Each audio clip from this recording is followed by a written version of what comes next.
So for those of you who traded the Forex markets this week, you might have noticed that many of the currency pairs opened up with a gap when the markets opened up on Sunday. And in today's video, I'm going to be showing you exactly why these gaps happen, how you can interpret them, and how you can make money off of these gaps whenever they do occur.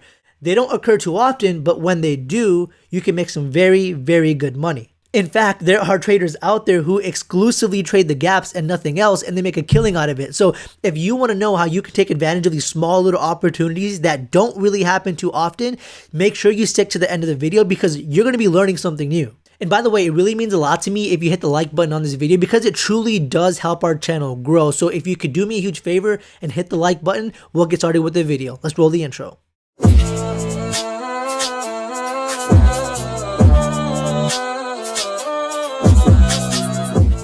Okay, now in order to kind of give you guys some context, let's go ahead and look at some stocks first. You'll notice whenever you're looking at a stock chart, there's pretty much gaps happening in the market literally all the time. Almost every single day that you'll see there's always a gap. It doesn't matter what stock you're looking at. Here, I'm looking at Amazon. If you just go to Tesla, you'll notice that there's gaps literally all the time with Tesla as well. Now, we need to understand why these gaps even happen. These gaps occur simply because there's trading happening after the market closes and before the market even opens up. And who's generally trading these during these hours? It's mostly big hedge funds, institutions, and some retail traders, depending on if they've agreed to certain things or not with their broker. But most of this trading is happening through institutions and the huge hedge funds. So that's why you'll notice there's pretty much gaps almost every single day happening in the stock market because the stock market closes every single day. So there's always periods at a time where the market is closed for majority of people. And when the market opens up, since the trading has occurred throughout the regular trading hours, the market opens up with a gap. Now for the Forex market, it's a little bit different. And you'll notice because the Forex market, since it runs 24 hours a day, 5 days a week, since it's running 24 hours a day, there's not really any time that the market actually closes for the price to even gap up or gap down. The only time the market does close is on the weekend. So you'll notice pretty much every candle opens up where the next candle closed. You'll notice it's always like a cascading effect where one candle closes, the next one opens up, and so on and so forth. Now, however, whenever there is a gap like this, if you notice the market closed down here, and then the next candle, the next daily candle opened up way up here. Whereas it should have opened up where it closed. But you'll notice if you look at the date at the very bottom, you'll notice the date, this gap happened during the weekend. And here's another clearer gap to look at. You'll notice this candle gapped down during the weekend as well. So these gaps occur during the weekends. Why? Because in reality, the Forex market is indeed being traded 24 hours a day, 7 days a week. However, retail traders, brokers don't allow retail traders to trade on the weekend. So the people who are trading it are the big banks, are the huge hedge funds, are the huge institutions that are trading these, which is allowing the price to still fluctuate up and down throughout the weekend, which is what causes these small little gaps. Now, I want to look at what actually happened literally just earlier this week. You'll notice right here where this candle closed, the next candle opened up way down here. It opened up downwards, right? It gapped down on Sunday when the markets opened back up. So now if we kind of zoom into let's say like the 1 hour chart, you'll kind of see what's happening. You'll be able to see the gap a little bit clearer. So this is what happened on Friday. And when the market closed on Friday right over here, the institutions and the banks were still doing their trading over the weekend, which caused the actual price to gap down all the way down here. So the question is, why does the price even gap? And again, it doesn't gap all the time, but it does gap occasionally. Now, the prices gap, these currency pairs gap because of fundamental news happening over the weekend. So this was a heavily fundamental news driven event that actually caused this little gap to happen. And if you don't know what news or event caused this to happen, I would definitely suggest you research and do the work and kind of figure out what you think could have happened to allow this pair, and matter of fact, many currency pairs this week to gap down or gap up, depending on which direction of the trade they were on. So now let's talk about how traders are able to kind of trade these gaps and what a lot of traders do to be able to kind of gain some easy pips when it comes to when the market opens up with a gap. So I want you to imagine this is Sunday, right? This is Sunday when the market opens up. If you notice the price has gapped down, what generally tends to end up happening more often than not is what's called the gap begins to get filled. It's called filling the gap. So what happens is if the price gapped downwards, so what will happen most of the time is the price will creep back up to the same level where the price closed on Friday. The price will slowly creep back up to that level at least to allow the gap to be filled. This is called filling the gap. And then what ends up happening is once the gap is filled, the price generally continues to go in the same direction that the gap actually occurred. So in this case, the gap went downwards, and what ended up happening, the market generally goes in the same direction that the gap was actually created. So I want you to think about why these gaps actually even occur. It's because there is a lot of selling pressure in this area for this currency pair, and when the gap is going downwards, a lot of these funds, a lot of these institutions have an idea that this pair or that whatever currency that you're looking at is in a very bearish direction for this small little period of time. And what ends up happening is once they open their shorts throughout the weekend, they're going down, trading downwards. The traders that had their stop losses placed over the weekend, their stop losses get hit, and the bulls and the bears start battling it out over here to allow the gap to kind of be filled. So most of the time, not always, the gap ends up being filled up, and then the direction that the price was going ends up generally winning, ends up generally going in the same exact direction. So how do traders trade the gap? Let me kind of explain. So what traders generally do is if they notice that on Sunday evening that the price actually opened up with a gap downwards, what they'll end up wanting to do is they'll end up wanting to enter a trade in the direction where the gap came from. So if the gap was started from the top and it went all the way down here, they will end up putting a long position to go in the opposite direction of where the gap created to trade upwards up to the point to make their take profit to a point where the actual market closed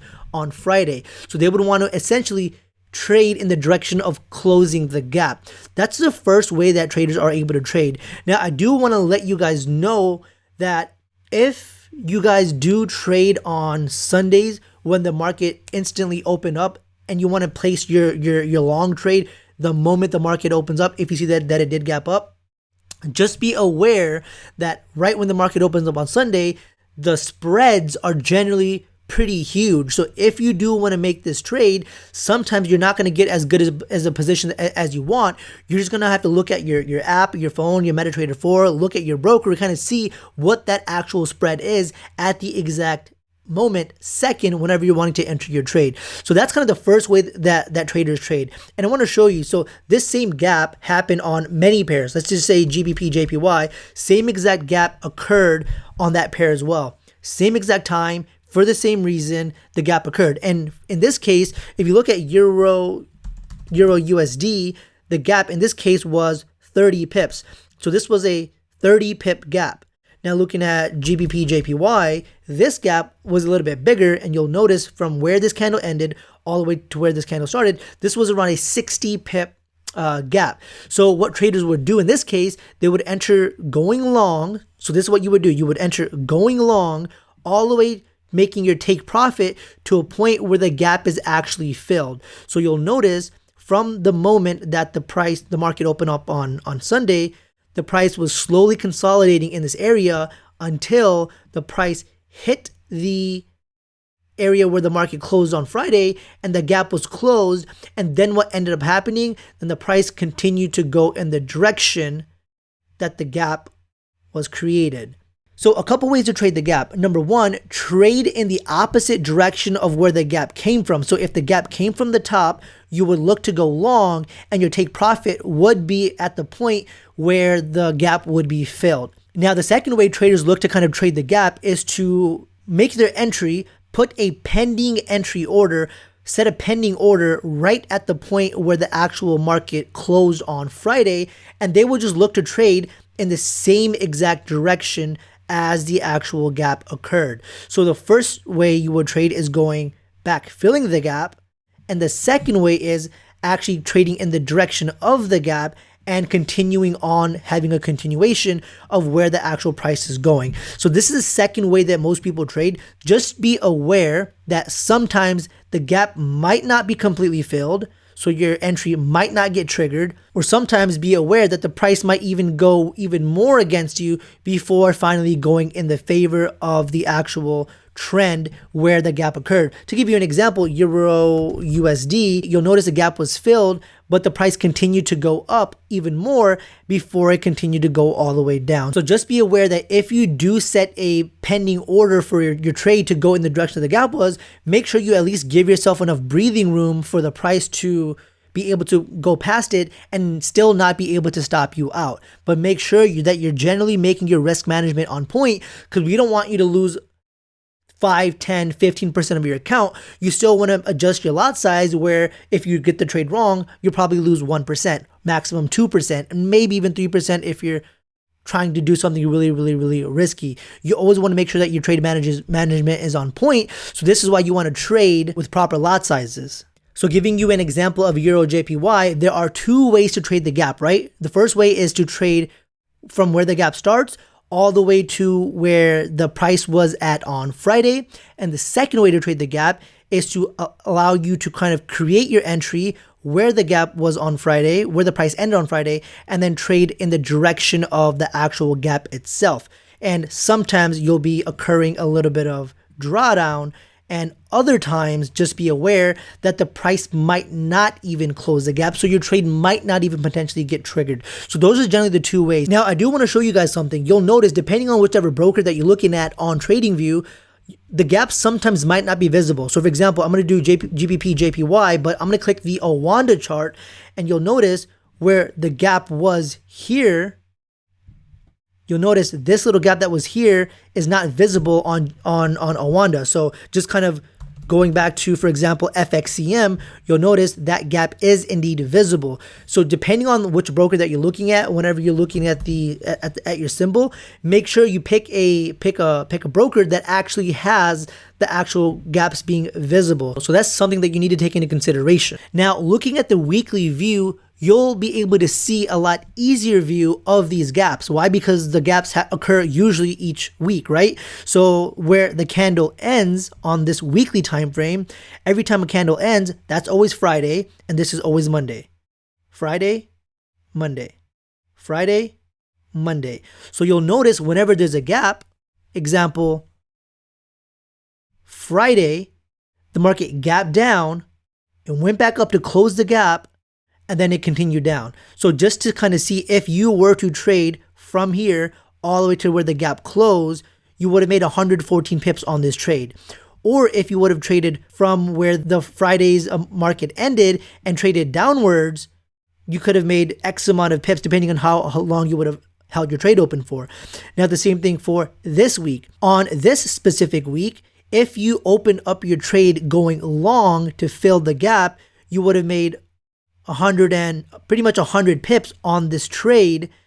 And if you would have traded in the direction of the gap itself downwards, you would have made X amount of pips depending on how long you would have held your trade. Same thing for this week as well. If you would have opened your trade here and held your trade to close the gap in this week, you would have made around 136 pips. So these gaps occur pretty much on the weekends. So be on the lookout for when these gaps happen, because it's a very solid way that a lot of traders can make a lot of money if they know what they're doing and they keep their risk management on point. Just be aware that whenever the markets do open up on Sunday, that the spread is generally pretty wide. So just be aware that if you do want to get a good entry, that your spread isn't going to be something crazy like 20 pips or even like 30 pips, or depending on whatever broker that you're with.